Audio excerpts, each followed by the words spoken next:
Hello. हाँ जी, मेरी आवाज आ रही है आपको सारा जी? जी जी, हेलो हेलो। हाँ जी, जी। आपकी आवाज आ रही है मेरे पास। अरे सर, आप कुरान से भी तो बताइए ना, हदीस से ही बोलोगे क्या? मुझे भी एक्स मुस्लिम बनना है ना, लेकिन मैं जहाँ रुक भी देख रही जाइए हूँ ना, वहाँ पे रुक पूरे। जाइए। डिस्कशन किस तरह से होता है आप लोगों को नहीं पता? कोई कुछ बात कर रहा था, बीच में आकर स्टार्टिंग से हेलो हेलो करे बोला जा रहा है कि थोड़ा वेट कर लीजिए। टीम अरे मेंबर, आप भी तो वेट करिए ना, मैं बोल रही हूँ ना।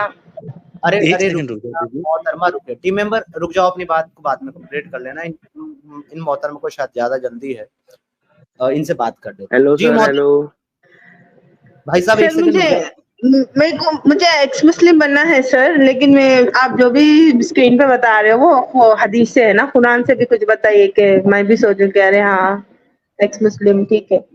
पहले तो आप मुझे बताएंगी प्यारी बहन कि आप मुस्लिम हैं, क्योंकि एक्स मुस्लिम जो है एक मुस्लिम बन सकता है, जो मुस्लिम हो वो एक्स मुस्लिम बन सकता है। तो पहले मैं ये तो जान लूं कि आप मुस्लिम हैं कि नहीं है। क्या पढ़ूं, बोलो। आयतल कुर्सी पढ़ दीजिए। अल्लाहु ला इलाहा इल्ला हुवा ला यखिम ला ताखुज़ु सीनतु व ला नौम मा फ़िस समावाति व मा फ़िल अर्दि मन ज़ल लज़ी यशफ़अु इंदहु इल्ला बिइज़्निहि इल्ला बिमा शअ वसिअ कुर्सियुहु समावाति वल अर्ज़ व ला यहूज़ुहु व हुवल अलिय्युल अज़ीम। चलें, जल्दी पढ़ने के चक्कर में आपने 6 गलतियां कर दी। एनीवे गो अहेड जी। आपको मैं कुरान से, पहली बात तो मैं आपको एक चीज क्लियर कर दूं यहाँ पर ज़रा। मेरा पर्पस जो है, मेरा मकसद जो है, वो लोगों को एक्स मुस्लिम बनाना नहीं है, सर मैं बल्कि अहले लोग। हदीस हूँ तो मैं अहले हदीस हूँ, लाइक तो मुझे ना हदीस हदीस के बारे में नहीं बोलेंगे, कुरान के बारे मसला, में कुछ बताइए ना। अरे मसला क्या है मेरी बहन कि मैं आपको कुछ भी नहीं बता सकता अगर आप सुनना ही नहीं चाह रही। मेरी बात तो मुकम्मल होने दीजिए, फिर मेरी बात मुकम्मल होने के बाद अपनी बात रखिए ना। Okay okay. जी, पहले मेरी मुकम्मल बात तो सुन लीजिए। मेरा मकसद किसी भी मुसलमान को एक्स मुस्लिम बनाना है ही नहीं। मेरा मकसद है लोगों को इंसान बनाना। अगर आप इस्लाम में रहते हुए, इस्लाम को फॉलो करते हुए, अगर आप इंसानियत को, मॉरलिटी को और सब और इक्वलिटी को अगर आप फॉलो कर सकते हैं, तो आप ऐसे मुसलमान हो जाइए, कोई ओके मसला नहीं सर, है। तो आप इनडायरेक्ट बोल रहे हैं कि मुस्लिम्स लाइक वो Let me इंसान नहीं होते क्या? let me complete my sentence, then you can answer in your turn. I will give you complete chance. तो अगर आप ऐसे मुसलमान बन जाते हैं तो मुझे आपके मुसलमान बनने से नॉइस कोई किसके मतलब पास नहीं से आ रहा है सिद्धार्थ भाई? एक बार देख लीजिए ना, थोड़ा चर्चा है। में नॉइस आ रहा है जारा किसका। जी की तरफ से आ रहा है, कोई मसला नहीं है, कर लेंगे। तो मुझे आपके ऐसे मुसलमान होने से फिर कोई प्रॉब्लम नहीं है, लेकिन हम्म।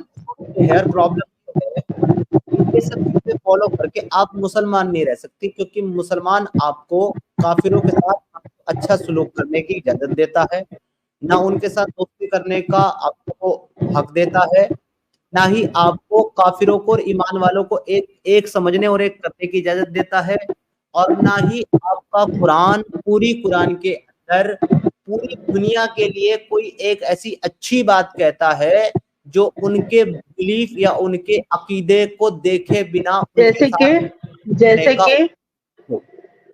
आप कुरान से ही बोल रहे हो ना, तो कुरान से ही बोलिए। जैसे कि एग्जाम्पल के तौर पे ऐसा क्या है कुरान में जो आप इतना हेट कर रहे हैं? ऐसा क्या बोल अभी रहा कुरान? अभी अगर हदीस आपने को मेरी साइड बात में रख को, दीजिए, ठीक है? हदीस उसको साइड में रखिए, कुरान से बोलिए, आपको क्या गलत लग रहा है? ये मैंने हदीस हटा दी यहाँ से, ठीक है? मैं हदीस पे बात नहीं कर रहा हूँ, मैंने कुरान से ही आपको आर्गुमेंट दिया है ज़ारा जी। मैंने कहा है कि कुरान आपको ये सब काम करने की इजाजत नहीं देता। तब आपने शायद मेरे पॉइंट नहीं सुने कि क्या क्या इजाजत आपको नहीं देता। नंबर एक तो वो आपको दोस्ती नहीं करने की इजाजत देता काफिरों से। नंबर दो, उनके साथ अच्छे मामलात, अच्छे अखलाक और अच्छे माशरात से पेश आने की, भाईबंदी भाईचारे की जो है मामला रखने की इजाजत नहीं देता आपका कुरान काफिरों से। आपका इस बात की इजाजत नहीं देता कि आप काफिरों को और मुसलमानों को एक करें, या आप काफिरों को इंसान भी समझें। चौथा, आपका कुरान आपको इसकी इजाजत नहीं देता कि आप काफिरों के त्योहार में शामिल हों, उनको उनकी मुबारकबाद दें। पांचवा, आपका कुरान आपको इसकी इजाजत नहीं देता कि अगर आपके अपने माँ बाप, आपके अपने भाई बहन, आपके अपने रिश्तेदार भी काफिर हों तो आप उनके साथ ताल्लुक रखें, उनके साथ अच्छा सलूक करें या उनके साथ दोस्ती रखें। और इसके अलावा आपको इस्लाम इसकी इजाजत नहीं देता है कि आप जो है इस दुनिया में दूसरों के अकीदे, दूसरों के बिलीफ को भी बिलीफ माने और उनको उनका हल पर छोड़ करके सिर्फ अपना बिलीफ फॉलो करें। ये आपको कुरान सर ये तो नहीं देता। काफिरों की बात हो गई ना, आप जो वो बोल रहे हो, ठीक है, काफिरों की बात है ये तो। तो काफिर कौन है? ये पॉइंट्स आपको अच्छे नहीं लगे? नहीं, काफिर कौन है? काफिर वही होता है जो इस्लाम को फॉलो नहीं करता, इस्लाम पे नहीं चलता, जो रसूलुल्लाह को रसूलुल्लाह नहीं समझता। इंसान एग्जाम्पल के इंसान तौर पे होता है वो। आप ही एक मिनट, आप एक मिनट, इंसान होता है काफिर की नहीं होता? इंसान तो सभी होते हैं सर। इस्लाम आपका में तो कुरान है कि जानवर जो कुरान होते हैं कहता है, उनको भी लाइक देखने का एक मिनट, हुक्म है एक इस्लाम में। मिनट, मेरा सवाल है क्या आपका कुरान काफिरों को इंसान मानता है? नहीं मानता है क्योंकि उनके पास शैतानियत ज्यादा है ना सर। एग्जैक्टली तो जब आप उनको इंसान मान रही है काफिरों को, लेकिन आपका कुरान उनको इंसान नहीं मान रहा है, सर तो फिर इंसान कहाँ इंसान है? में और किसी से दोस्ती में फर्क है ना सर। जैसा कि एक वो की इंसान है, बातें ठीक है, पूछना, इंसान हम सभी तो इंसान है। अब मैं आप कह में रहा हूँ मेरे में आपका भी फर्क कुरान, है। मैं पूछ रहा हूँ आपका कुरान काफिरों को इंसान ही नहीं मानता है, तो फिर इंसानियत किधर गई?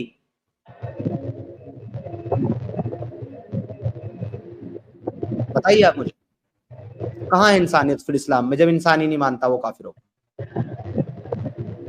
अच्छा अच्छा, अच्छा, काफिरों को छोड़ दीजिए, आपका कुरान आपको क्या कहता है बताइए, तो सीधा यही सा। गलत दिखा क्या? यही आपको सही नहीं लगा?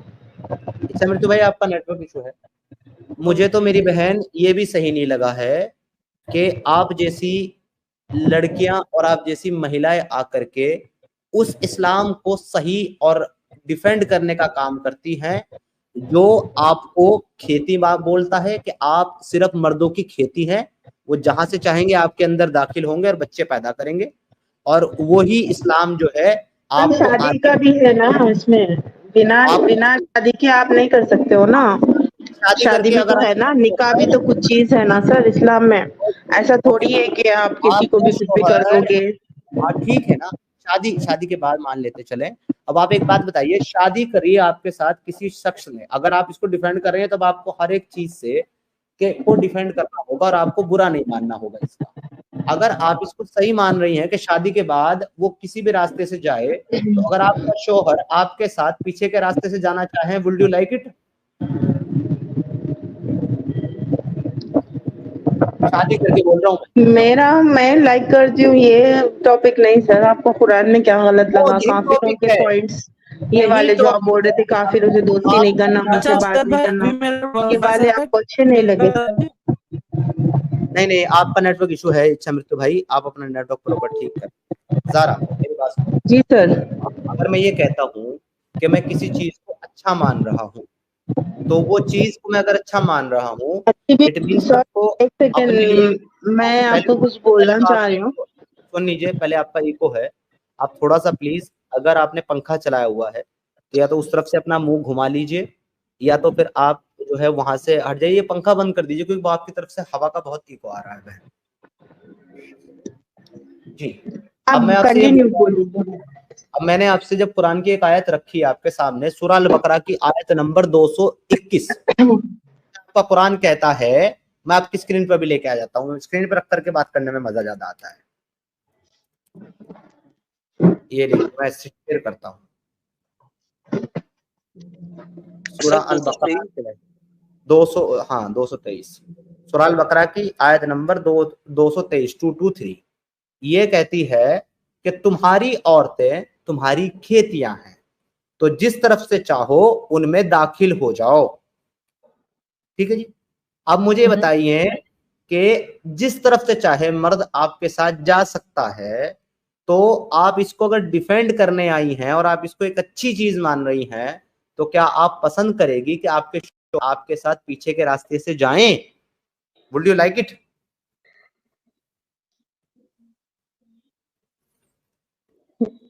वो डिपेंड करता है सर। मैं अब इस पर, कैसे बोल सकती हूँ आपको कि मुझे पसंद है नहीं है, वो डिपेंड करता है। क्योंकि आपने इसको इसको सही माना है, आपने इसको सही माना है, अगर आप इसको सही मान रहे हैं, तो डेफिनेटली फिर आपको इसको डिफेंड करना होगा, या इस पे आपको अपनी कंसेंट देनी होगी। और अगर आप इसको सही नहीं मान रही हैं अपने लिए, इट मींस आप अल्लाह के हुक्म को नहीं मान रही हैं। लेकिन ये अल्लाह ने उसको, आपके शोहर को इजाजत दी है कि वो ऐसा कर सकता है। तो अगर वो ऐसा करना चाहेगा तो क्या आप उसे मना करने का हक रखती हैं, क्योंकि उसको अल्लाह ने ये इजाजत दी है। अब वो पसंद के ऊपर भी है ना सर, अब इजाजत तो नहीं बोल सकते। पसंद कहाँ आपकी है पसंद दीदी नहीं है, इसमें? इसमें कुछ आपकी पसंद नहीं है, गलत बात, इसमें आपकी पसंद का जिक्र ही नहीं है। अल्लाह ने अलाउ कर दिया है आपके शोहर को, क्या कहा है, तुम्हारी औरतें तुम्हारी खेती हैं, तो अपनी खेती में जिस तरह चाहो जाओ, जिस तरह चाहो जाओ। तो अल्लाह ने औरत उसको की मर्जी परमिशन दे नहीं दी है। है। अब उसको आपकी परमिशन और आपकी ख्वाहिश और आपकी रजामंदी की जरूरत नहीं है। अब मेरा तो छोड़ दीजिए, अगर किसी को पसंद हो तो उसमें तो उसकी बात ठीक है नहीं ना। कर रहे अपना बताइए ना, दीदी, वो बात नहीं कर जब रहे वो हैं। किसी, एक मिनट में म्यूट कर, वो किसी जिसकी आप बात कर रहे हैं किसी को पसंद हो, जब वो किसी मेरे पास आएगी मैं उससे सवाल पूछ लूंगा। अभी आप आई हैं, अभी मैं आपसे पूछ रहा हूँ कि आप मैं पसंद ऐसा करती हैं। आपको ओपन तो नहीं बोल सकती ना कि मुझे क्या पसंद है, किस लेवल का पसंद है, वो तो नहीं बोल सकती ना मैं। अब एक मिनट रुकिए, अब एक मिनट रुकिए, अब मैं आपको एक चीज बताता हूँ। मैं बिल्कुल आपकी मजबूरी समझ रहा हूँ बहन, और मैं आपकी रेस्पेक्ट करता हूँ, दिल से बहन बोला हूँ, मैं भी नहीं चाहूंगा कि आप इस बात को बोले, लेकिन पता है मजबूरी क्या है?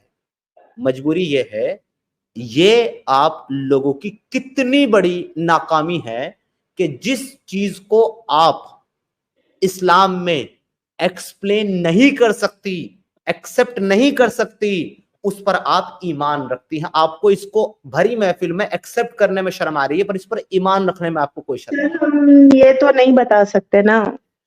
क्यों? समझ रहे आपका हो? अल्लाह बेशरम है? नहीं, आप, आपके अंदर आपके अल्लाह से ज्यादा शर्म है, या आपका अल्लाह बेशरम है? कौन सी बात सही है? आपका अल्लाह तो ओपनली बता रहा है सारी दुनिया को, तो आप क्यों नहीं बता सकती?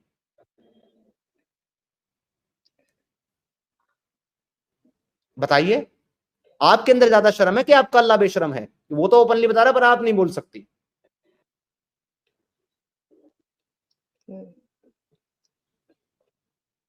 और आप, पता है, आधी अकल के साथ पूरी कोशिश कर रही हैं इस्लाम को डिफेंड करने की, उस इस्लाम को जो इस्लाम आपको आधी अकल कहता है कि आपकी अकल आधी, आपका ईमान भी आधा, जिस ईमान को बचाने आई है।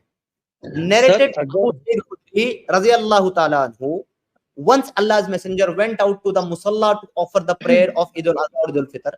एक बार अल्लाह के रसूल सल्लम ईद उल फितर या ईद उल अज़हा यानी कि बकरीद की नमाज पढ़ाने के लिए बाहर तशरीफ ले गए। Then he pass by the woman, और वो महिलाओं के ग्रुप के पास से गुजरे। उन्होंने कहा, ओ वुमन, ओ महिलाओं, गिव अलमस, सदका दो, as I have seen that the majority of the dwellers of hellfire were you, क्योंकि मैंने जहन्नम में सबसे ज्यादा तुमको देखा है, महिलाओं को, तो जहन्नम में सबसे ज्यादा आप ही लोग जाने वाली हो। दे आज, उन्होंने पूछा, why is it so, ओ अल्लाह मैसेंजर, अल्लाह के रसूल, ऐसा क्यों, हम क्यों ज्यादा जाएंगे जहन्नम में? He replied, उन्होंने जवाब दिया, you curse frequently and are ungrateful to your husbands, तुम अपने शोहर को लान तान करती हो और उनकी बात नहीं मानती। अब कोई शोहर इस आयत को पढ़ करके अपनी बीवी को कहे उल्टी हो जा, और वो कहे नहीं मैं नहीं हो रही, तो वो अनग्रेटफुल है अपने हस्बैंड के लिए, जहन्नम में जाएगी, ungrateful. I have not seen anyone more deficient in intelligence and religion than you, मैंने तुमसे ज्यादा अकल और दीन में आधा किसी को नहीं देखा। यानी कि तुम्हारी अकल भी आधी और तुम्हारा दीन भी आधा, रिलीजन, ईमान, और गवाही भी आधी। Man could be led astray by some of you, फिर भी एक अकलमंद होशियार शख्स को तुम गुमराह कर देती हो आधी अकल और आधे ईमान के साथ। तो उन्होंने क्या पूछा? द वुमन आस्क्ड, महिलाओं ने पूछा, ओ अल्लाह मैसेंजर, अल्लाह के नबी, what is deficient in our intelligence and religion, हमारी अकलों में और हमारे दीन में, हमारे ईमान में क्या कमी है? अल्लाह के रसूल क्या जवाब दे रहे हैं? Is not the evidence of two women equal to the witness of one man, क्या एक औरत की, एक महिला की गवाही एक मर्द के मुकाबले आधी नहीं है? क्या दो महिलाओं की गवाही एक मर्द के बराबर नहीं है, यानी कि मर्द से आधी नहीं है? उन्होंने क्या कहा? They replied in the affirmative, उन्होंने कहा जी हाँ है। He said this is the deficiency in her intelligence, उसकी अकल आधी होने की दलील यह है कि इस्लाम में उसकी गवाही आधी है। ये गवाही आधी तय किसने करी? अल्लाह ने। अब अल्लाह ने कह दिया कि जी महिलाओं की गवाही आधी है, और खुद ही कह दिया इस वजह से उनकी आधी अकल है। ये कितनी बेवकूफी वाली बात है कि मैं ही इल्जाम लगाऊं और मैं ही फैसला सुनाऊं, तुम्हारी कुछ सुनू ही नहीं। तो आप उस आधी अकल के साथ इस मुकम्मल दिन को डिफेंड करने आई हैं यहाँ। दूसरी, अल्लाह ये भी तो बोल रहा ना कि कब्र का अजाब जो होगा, कब्र के जो अजाब पे भी मौत के बाद जिंदगी बस टेस्ट है। बहन मेरी, वो दूसरा टॉपिक है, तो क्या आप उस ये पे भी कंप्लीट करो करो करो कंप्लीट करो। उसको भी इसको सुन रही कंप्लीट हूँ करने मैं। पे भी है। Is it not true that a woman can neither pray nor fast during her menses? क्या ये सच नहीं है कि एक खातून, एक महिला अपने मेंसेस के दिनों में, यानी कि मेंस्ट्रुअल साइकिल के दिनों में, उन माहवारी के दिनों में बकरा ना तो नमाज पढ़ सकती है ना रोजा रख सकती है? उन्होंने कहा जी हाँ ऐसा ही है। He said this is the deficiency in her religion. ये जो महिलाओं को माहवारी आती है मंथली, ये वो खुद लाती है, ये सिस्टम अल्लाह ने, बनाने वाले ने बनाया उनके अंदर। किसने दैट बनाया? इज नेचुरल ना, नेचुरल ना, उसमें तो नापाकी रहते ना। क्रिएटर ने बनाया है ना। तो क्रिएटर आपके अंदर एक चीज पैदा करके उसी के बिहाफ पर आपका ईमान आधा कर दे रहा है, इसमें आपकी गलती है क्या? लाइक वो होने का भी तो रीजन है ना, जब अम्मा हवा का जो है, जब आदम अलैहिस्सलाम मैं जब रीजन नहीं के पूछ टाइम रहा का, हूँ। अरे भाई मैं रीजन हाँ पूछ ही नहीं उनकी भी तो गलती थी ना, अम्मा हवा ने गलती की थी, तो वो सजा सब लड़कियों को मिली। तो उसकी गलती की सजा तुम क्यों भुगतोगी? उन्होंने गलती की है तो उसकी गलती की सजा तुम क्यों भुगतोगी? तुम तो तुम्हारे अमाल भुगतोगी ना। लेकिन अल्लाह जो है उसकी हवा की हुई गलती की सजा तुम सारी महिलाओं को दे रहा है, और यहां तक कि तुम्हें ये चीज आती है, इस वजह से तुम्हारी अकल, तुम्हारा ईमान आधा कर दे रहा है कि तुम्हारा ईमान आधा है, और तुम्हारी अकल आधी, तुम्हारा ईमान आधा। तय किसने किया? अल्लाह ने, इसलिए तुम जहन्नम में जाओ। तुम ऐसे ईमान को बचाने के लिए आई हो जिसके बाद तुम जहन्नम में जाने वाली हो? जरा फातिमा बहन। सर ये भी तो है ना कि अगर मैं अगर इस्लाम को अगर फॉलो कर लूंगी तो फिर शायद हो सकता है कि मेरी बख्शिश भी हो जाए। हाँ तो ठीक है जो नॉन मुस्लिम्स है, जो काफिर्स होंगे, जो अदर रिलीजन के हैं, उनकी बख्शिश नहीं है, उनकी बख्शिश के चांसेस नहीं है यहाँ पर। बहन मैं आपकी बात मान गया कि अगर आप इस्लाम को फॉलो करेंगे तो आपकी बख्शिश हो जाएगी, तो फिर आपको शर्म नहीं करनी है, फिर आपको बताना है। Would you like it? आपका हस्बैंड अगर पीछे से जाएगा, वुड यू लाइक इट? फिर शर्म क्यों कर रही है? फिर बताइए, बख्शिश तो तभी होगी ना जब इसको फॉलो करोगी।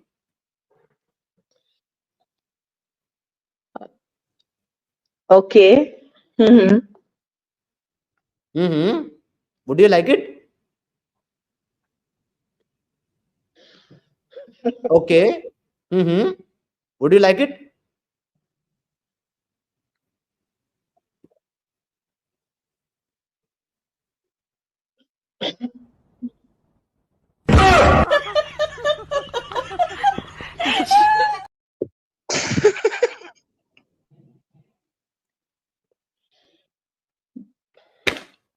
हो सकता, लाइक मेरा तो नहीं, लाइक किसी और थर्ड पर्सन जो लड़की है, शायद वो उसको ठीक लगे। आपने जाना कि नहीं जाना? मेंबर बीच में मत बोलो, रुक जाओ प्लीज। मे भी हो सकता है ना सर कि लाइक मेरा तो छोड़े, कोई लड़की लाइक मेरी कजन है तो उसको पसंद होगा। ठीक है, आपका छोड़ देता हूँ, दूसरों का ले लेता हूँ। अब सुनिए मेरी बात। तो फिर बहन मेरी, वो जो थर्ड पर्सन है ना, वो जो दूसरी पर्सन है, वही जन्नत में जाएगी, तू नहीं जाएगी बहन। अगर मैं ना कर दूं तो मैं नहीं जाऊं? बिल्कुल नहीं जाओगी बहन, क्योंकि तुमने अल्लाह के बाद हुक्म को मना कर दिया, तो तुम बिल्कुल नहीं जाओगी जन्नत में।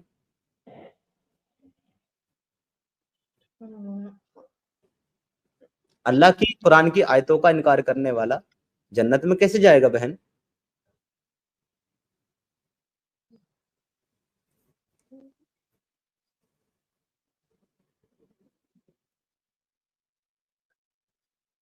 जी बहन, जन्नत जाना है कि नहीं जाना?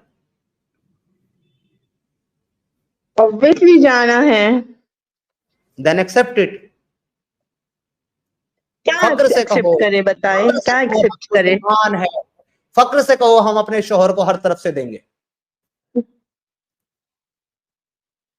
सर मैं आपको फिर बोल रही हूँ कि वो डिपेंड करता, ऐसा तो पता नहीं, लाइक ठीक है ना, डिपेंड करता है। अल्लाह ने इसको अलाउ किया है आपके शोहर को, मेरी आपका शोहर शादी कर हो सकता है। जाएगी तब मुझे पता चलेगा, लाइक मैं वो हाँ, चीज को अभी शादी के बाद एक्सेप्ट नहीं कर शादी के सकती। बाद शादी के बाद एक दिन आपका शोहर कहता है कि अल्लाह ने अलाउ किया है, चलो आज ये ट्राई करें, क्या कहोगे? यस या नो? हो सकता है सर के कोई और ठीक बोले, पता नहीं। अपने बारे में बोलने में क्यों तकलीफ हो रही है? ईमान ईमान आप ईमान मैं वाली नहीं नहीं है बोल आप? सकती ना, क्योंकि मेरी शादी हुई नहीं, तो फिर मैं उस अरे तो बारे में कैसे बताऊं आपको। अरे तो भाई शादी हुई नहीं है तो हो जाएगी, जब होगी तो पसंद करोगी कि ना पसंद करोगी, वही तो पूछ रहा हूँ। अब मुझे उसका तो कुछ आइडिया नहीं है, क्योंकि मैंने कभी वो पता नहीं है ना नहीं, मैं मुझे। आइडिया नहीं है मतलब means you are not sure about your ईमान, you are not sure about the order of अल्लाह, राइट?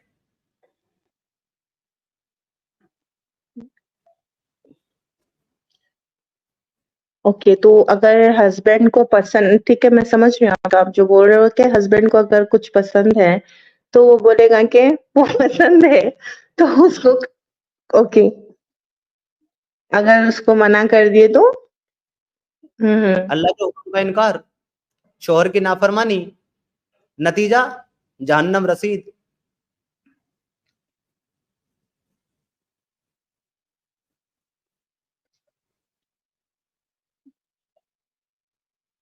हाँ, तो सर फिर करना क्या चाहिए, फिर क्या क्या करे बताए। मुझसे पूछ रहे हो? एग्जैक्टली आप ही से बात कर रहे हो ना, तो आप ही से पूछूंगी मैं, आपको क्या सही लगता। मुझे सही लगता है कि ऐसे खुदा को और ऐसे मजहब को पहली फुर्सत में लात मार देनी चाहिए, और ऐसे शोहर के पिछवाड़े पे भी जो ये काम करने के लिए बोले। हाँ, तो फिर अल्लाह ताला ये भी तो बोल रहा है ना कि मरने के बाद में अगर अगर तुम ऐसा करोगे तो ठीक है, अगर इस्लाम से अगर तुम्हारा जो है ट्रस्ट अगर हट गया तो जो है काफिरों में ही आ जाएंगे ना, फिर अगर उसमें आ गए तो फिर डेफिनेटली दोजख ही है। और अल्लाह ये भी बोल रहा है कि दुनिया एक टेस्ट है, टेस्ट के तौर पे तुम हो दुनिया में, अच्छे काम करो, अच्छे से रहो, अच्छी लाइफ गुजारो, तो ही तुमको बख्शिश है, अगर नहीं करोगे तो फिर दोजख है। अब एक बात मैं आपसे बोलता हूँ, और तो एक हम सुनिएगा। जिंदगी का सोचे या दोजख का सोचे, फिर क्या ठीक करें। है, मैं आपको इसका भी सॉल्यूशन दूं। पहले आप मुझे एक बात बताइए, एक इंसान होने के नाते आपके अंदर जितनी शर्मो हया या जितनी सही और गलत की पहचान करने की सलाहियत है, तो क्या आपके बनाने वाले खालिक खुदा मालिक के अंदर आपसे ज्यादा नहीं होनी चाहिए ये सब चीजें? होनी चाहिए। ओके, लेकिन आपका खालिक, आपका खुदा, आपका मालिक एक ऐसा हुक्म दे रहा है जिसको आप बाहैसियत इंसान ना तो एक्सेप्ट कर पा रही है, ना तो पसंद कर पा रही है, और ना उसको मुंह से बोल पा रही है। तो जाहिर बात है मेरी, ये अल्लाह का कलाम है ही नहीं। क्योंकि अगर उसके अंदर इतनी भी इंसानियत नहीं है जितने एक आम इंसान के अंदर होती है, तो वो खुदा कैसे हो सकता है? जाहिर बात है कि फिर ये कलाम और ये हुक्म उस खुदा का नहीं है, बल्कि किसी एक पागल किस्म के जहनी बीमार इंसान का है, जो कि सेक्स एडिक्ट है, जिसको बस हर वक्त यही नजर आता है, यही सब तरीके अलग अलग तरीके के। अब अगर ये आयत उस खुदा की नहीं है, तो जाहिर सी बात है मेरी बहन, फिर वो आयतें, फिर वो हुक्म भी खुदा का नहीं है जिसमें जहन्नम और ये सब तज़किरे हैं। जहां तक आपने कब्र के अज़ाब की बात करी, आपने आकर के क्या कहा था जी, कुरान पे बात करो, हदीसों को छोड़ दो। आप मुझे कुरान की एक भी आयत में कब्र का अज़ाब दिखा दे, कहाँ है ही नहीं, जिक्र ही नहीं है कब्र के अज़ाब का, एक आयत में नहीं है जिससे आप डर रही हैं। आयत में नहीं है जैसा, अगर नहीं सूरे इमरान में कुछ है, अगर सूरे आप मुझे, इमरान में ये जिक्र है कि आप सुनिए मोमिनो मेरी क्या बहन, तुम्हें डर नहीं लगता। नहीं सुन ली, मैंने मुकम्मल कुरान पढ़ा है, वो भी कई कई बार। पूरे कुरान में, पूरे कुरान की 6663 आयतों में से एक भी आयत में कब्र के अजाब का जिक्र नहीं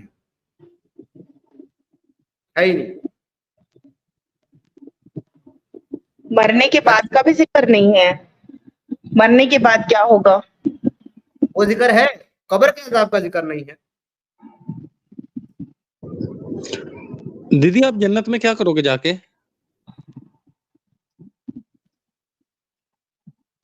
ओके सर, तो फिर क्या करना पड़ेगा, क्या करना है चाहिए? सबसे पहले तो आपको एक काम करना है। हम्म। आपको लैंग्वेज कौन सी पढ़नी आती है मेरी बहन? लैंग्वेज हिंदी, इंग्लिश, उर्दू कौन सी समझ में आती है? उर्दू, इंग्लिश, हिंदी। हिंदी भी आती मुझे। अच्छा, उर्दू इंग्लिश दोनों आती है आपको? हाँ, उर्दू तो आती है। जबरदस्त, जबरदस्त। सबसे पहला काम आपने एक करना है, हम्म। आपने ना तो मेरे आर्गुमेंट और मेरी बातें सुनकर के इस्लाम को छोड़ना है, ना आपने किसी मुल्ला को सुनकर इस्लाम को फॉलो करना है।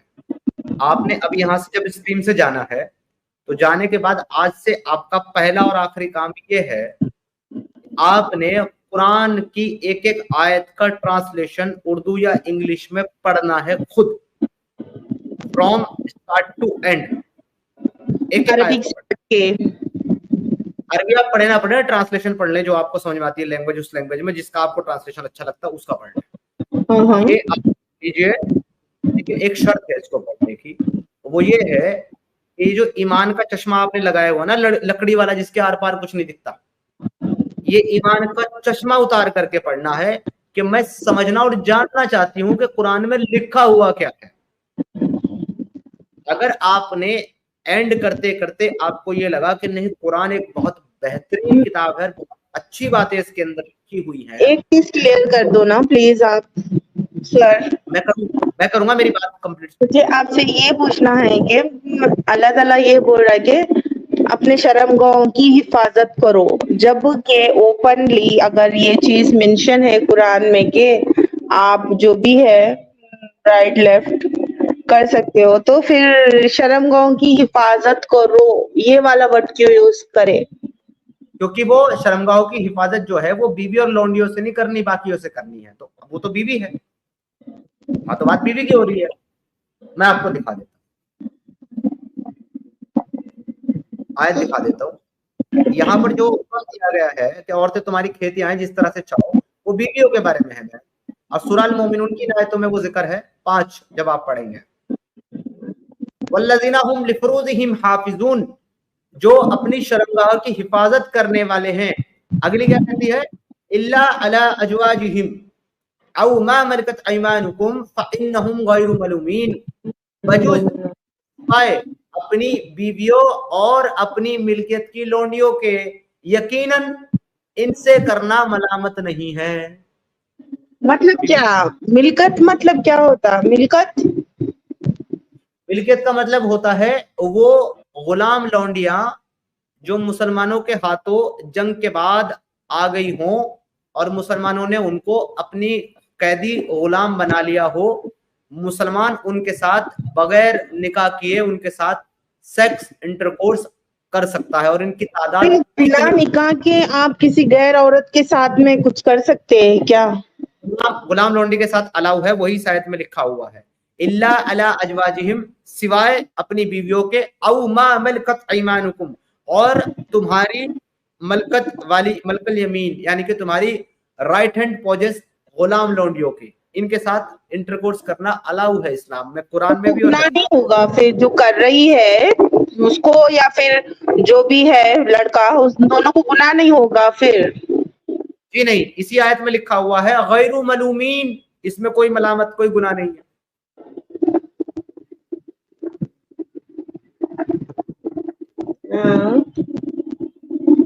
अब आप एक आयत और मैं आपको दिखाता हूँ, उससे आप समझिए। सूरह अन-निसा की आयत नंबर 24 में आपको दिखाता हूँ, वहां पर और अच्छे से एक्सप्लेन किया गया है इसको, गुलाम लौंडी के कॉन्सेप्ट को। ये है सूरह an-Nisa chapter number 4 verse number 24, इसमें लिखा हुआ है, स्क्रीन पे लेके आता हूँ। आप गुलाम लौंडिया के बारे में कुछ जानती हैं? गुलाम लौंडिया कौन होती थी और कौन है और क्या क्या है सिस्टम उनका, पता है आपको इसके बारे में?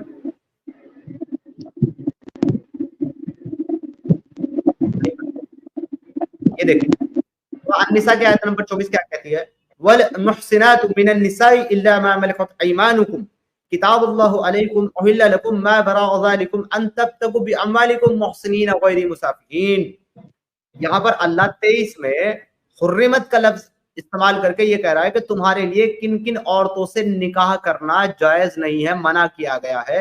उनमें है तुम्हारी माएं, तुम्हारी लड़कियां बेटियां, तुम्हारी बहनें, तुम्हारी फूफियां और तुम्हारी खालाएं और तुम्हारे भाई की लड़कियां और बहन की लड़कियां और तुम्हारी वो माएं जिन्होंने तुम्हें दूध पिलाया है, यानी कि दूध की माँ, और तुम्हारी दूध शरीक बहनें और तुम्हारी सास और तुम्हारे परवरिश करदा लड़कियां जिनको तुमने पाला है, वो लड़कियां जो तुम्हारी गोद में हैं, तुम्हारी उन औरतों से जिनसे तुमने दुखूल यानी कि सेक्स किया हो। सपोज दैट एक आदमी ने एक से ज्यादा बीवियां की और उसमें से एक बीवी जो है या एक ही बीवी की, उस बीवी की पहले से शादी हो रखी थी और उस शादी से उसको एक लड़की है, एक बेटी है। अगर इसने उसके साथ शादी करके उसके साथ इंटरकोर्स किया तो उसकी जो बेटी है वो अब इसके लिए हराम है, ये उससे अब शादी नहीं कर सकता, ना उसके साथ इंटरकोर्स कर सकता है। लेकिन अगर इसने उसके साथ शादी तो की लेकिन शादी के बाद इंटरकोर्स नहीं किया और तलाक दे दिया, तो ये उसी की बेटी के साथ निकाह कर सकता है और उसके साथ इंटरकोर्स कर सकता है मुसलमान। ठीक है, तो यहाँ पर ये बताया जा रहा है। अब इसी में आगे बात करते हुए अल्लाह 24 में आता है और कहता है वल मोहसिनात, यानी कि शादीशुदा औरतें जिन जो पहले से शादीशुदा है वो भी तुम्हारे लिए हराम है कि तुम उनके साथ सेक्स नहीं कर सकते या शादी नहीं कर सकते। मिनन निसाई, औरतों में से, इल्ला, मगर, यहाँ पे क्या शर्त डाली, मगर। अब आप ये देखना ये शादीशुदा है, शादीशुदा की बात हो रही है कि शादीशुदा हराम है, तो तुम्हारी गुलाम बन जाए। यानी कि पता ये चला कि अगर शादीशुदा औरतें मुसलमानों की गुलाम बन गई तो शादीशुदा होने के बाद भी उनके साथ सेक्स करना जायज है मुसलमानों के लिए। तो क्यों गुलाम क्यों बनेगी लड़की, कोई भी शादीशुदा भी औरत भी क्यों गुलाम बनती? Exactly. अब मैं बताता हूँ क्यों गुलाम बनती थी। वो इसलिए बनती थी बहन क्योंकि जब रसूलुल्लाह जंग करते थे ना काफिरों के साथ, बनु कुरैज़ा का वाक़या, बनु मुस्तरिक का देख लें, जितने भी यहूदियों के साथ जंग की है रसूलुल्लाह ने, तो जब वो जंग करते थे तो वो उन काफिरों को, मर्दों को जो है कत्ल कर दिया करते थे। और कत्ल करने के बाद उनका जो माल होता था, जैसे कि उनके घोड़े, उनके हथियार, उनके जो है पैसा, उनका घर, उनकी जमीन, अच्छा ये ड्रॉप हो गई है बहन, दोबारा जुड़ी, तो ये सारी की सारी जो है ज़ारा बहन वो उन मुसलमानों की